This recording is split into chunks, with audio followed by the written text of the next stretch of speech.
Good morning, everyone. My name's Nicole. I work in CE in the environmental office. Welcome to F.E. Warren Air Force Base.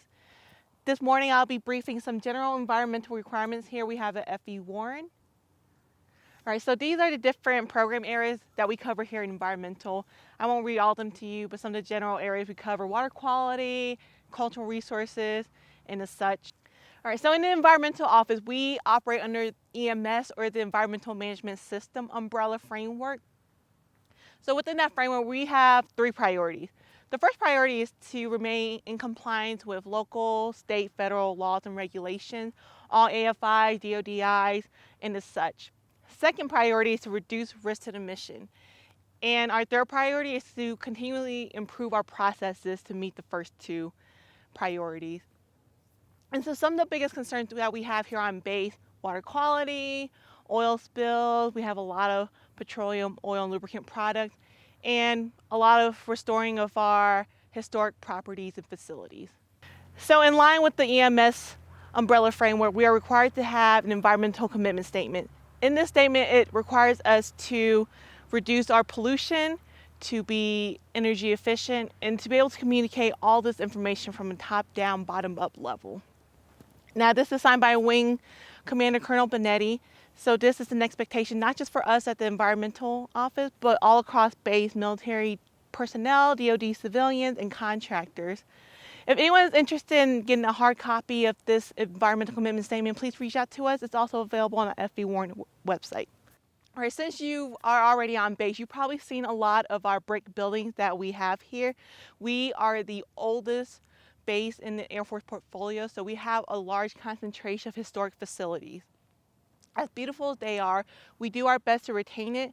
And so with that, we are subjected to a lot of laws and regulations to comply with before we start any sort of work on these facilities. So before you do any sort of disturbance, whether it's just putting a nail in the wall or painting or even doing minor construction, all that work requests need to be submitted to CE Customer Service so that we can evaluate what sort of effects that will have on the historic property. In addition, because we're an old base, we have a lot of lead-based paint and asbestos here on FE Warren. I'll talk about that in a little bit. All right, for you folks that would like to enjoy some recreational activities here on base, we do have some. One includes base fishing. One of the locations that you can conduct base fishing is right behind me, Pearson Lake. We stock our lakes periodically. You can catch and take home up to 6 fishes a day. There are other areas here on base where you can conduct fishing along Crow Creek and at Lake Centennial near Gate 1. Those are catch and release areas. If you have any questions or would like to conduct base fishing, please reach out to Fall Hall Outdoor Recreation or call our office, and we can set you up whether you need a base fishing permit or a state fishing permit. All right, so driving around base beyond the brick building that we have here, you probably have seen the pronghorn antelope that we have. In the state, we had the largest herd of pronghorn antelopes on base and across the state. We just had their birthing season. They tend to drop babies late April, early March. So just be aware when those babies drop, they can be dropped anywhere in the grass, on the sidewalk, on the roadways. If you see them, don't touch them. If you have any concerns about the baby being abandoned, don't worry, the mother has just gone off to go hunt and keep predators away from the babies. But if you are truly concerned, please feel free to reach out to our office and we'll come out to assist. Typically, mating season starts around early fall, late September, early October. When that happens, these antelopes tend to run around all over the place. A rule of thumb, as you see a pronghorn antelope running across the road, slow down, maybe come to a stop, as it typically means that 2 or 3 will follow afterwards. Now be aware, they are really fast and they are really strong. So if your car takes a hit from a pronghorn antelope, it will be damaged and they will probably be okay. If you hit an antelope, no worries, just call law enforcement. They'll come out to assist. It is not okay to hit and run, and no, it is not okay to hit one, take home and eat them for dinner. So beyond the pronghorn antelopes being really cute, unfortunately, we don't have enough space and resources on base to sustain the current population. Typically, the base can sustain about 150, 175 pronghorns. We have nearly double that. And so to combat the overpopulation of the pronghorn antelope, we have implemented a pronghorn hunting program here on base. That is a state program that we coordinate with game fish for them to come out and patrol the area, and then we also implement hunting licenses and permits. There's quite a lengthy process. So if you are interested in doing this hunting program, please reach out to our office and we'll be able to provide you instruction and requirements to be able to conduct the hunting. So we do have threatened and endangered species here on base. One of them includes the Colorado purple jumping mice. One thing you just need to be aware of, don't walk off designated trails, don't walk into streams, don't walk into wetlands or riparian areas, just to minimize disturbances to these precious habitats. We also precondition black-footed ferrets here on base to raise them up to be natural animals and release them to the wild. It's a program that we've implemented here for a couple years now. If you happen to see these ferrets running around, please let us know. They should not be escaping.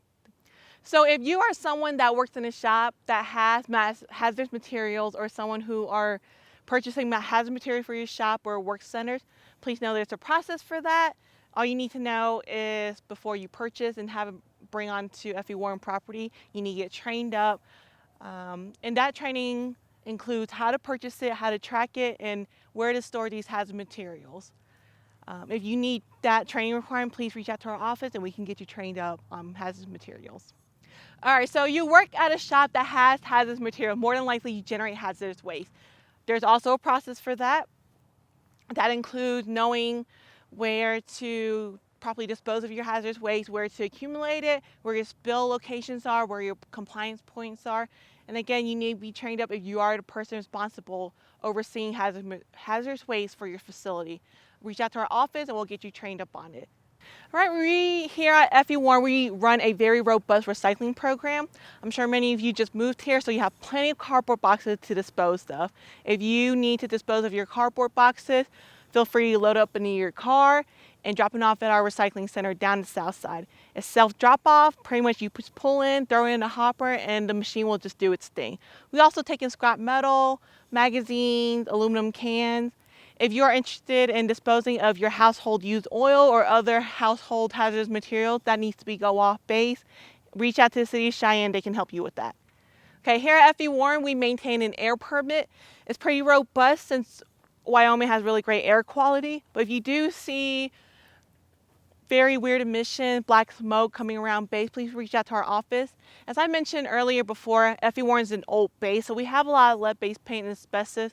This is why it's critical before you start any work on your facility to submit a work request to CE so that we can evaluate these environmental risks and whether we can continue to let that work to progress. As mentioned before, we have a responsibility to reduce our pollution to the environment, and that includes our stormwater or wastewater dealings. So while you're working at your shop, really common sense take hold here. Pick up litter. If you see an oil spill, clean it up as soon as you possibly can. Know where your spill kits are, be able to do that. If you are working on vehicle maintenance or anything that has the potential to have an oil spill, utilize drip pans and as such. Stormwater, car washing, unfortunately, is not allowed here on base, whether it's here on base outdoors, whether it's your POV or GOV. We have designated car wash facilities for that. Know where to store your hazardous materials and store it properly. So that includes having it on a raised platform and secondary containment and that of the sort. If you need that kind of training for your shop, or you just have additional questions with wastewater, stormwater dealing, please feel free to reach out to me. All right, for stormwater and wastewater at your housing unit, unfortunately, FE Warren does not allow car washing to take place outside. So if you are interested in washing your POV, we do have a designated car wash facility here on base, or you take it off base to go wash your car. Anytime you want to apply some sort of chemical, whether it's fertilizer or de-icer on your front yard or sidewalk, please follow manufacturer's instruction. And any sort of changing car oil or automotive fluid is prohibited as well. If you are interested in doing that, please go to the auto hobby shop to do that or take it off base.